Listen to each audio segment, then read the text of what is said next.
RK మాటే మంత్రం ఛానల్కి స్వాగతం సుస్వాగతం. నేను మీ రామకృష్ణ. ముందుగా మిత్రులకు శ్రేయోభిలాషులకు నా నమస్సుమాంజలి. నేటి మాట కారు చౌక. ఏమిటి ఖరీదైన కారును రామకృష్ణ కారు చౌక అంటున్నాడు అనుకుంటున్నారా?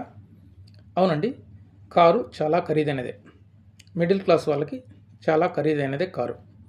కానీ కారు మీరు వాడుతున్నారా, మిమ్మల్ని కారు వాడుతున్నదా అన్నదాన్ని బట్టి కారు ఖరీదైనదా లేదా చౌకైనదా అన్నది నిర్దేశించబడుతుంది.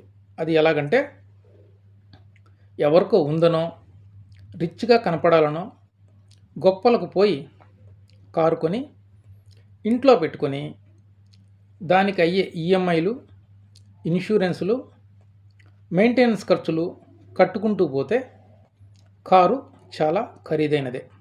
అప్పుడు కారు మిమ్మల్ని వాడుతుంది అని అర్థం.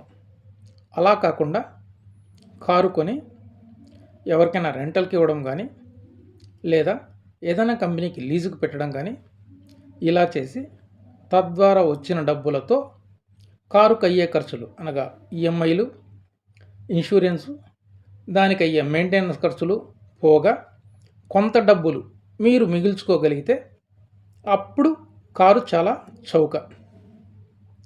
అందుకే అన్నానండి, కారు చాలా చౌక అని.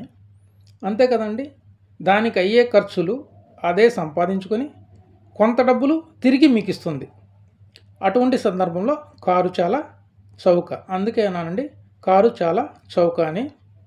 ఈ రోజుల్లో ఏం చేసినా 10 రూపాయల ఆదాయం వచ్చే విధంగా చూసుకోవాలి, లేదంటే బ్రతకడం చాలా కష్టమైపోతుందండి. వీడియో నచ్చిందా? లైక్ చేయండి, షేర్ చేయండి.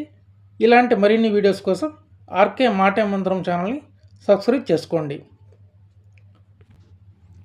ఉంటానండి, మరొక వీడియోతో మీ ముందుకు వస్తాను. సర్వేజన సుఖినో భవంతు.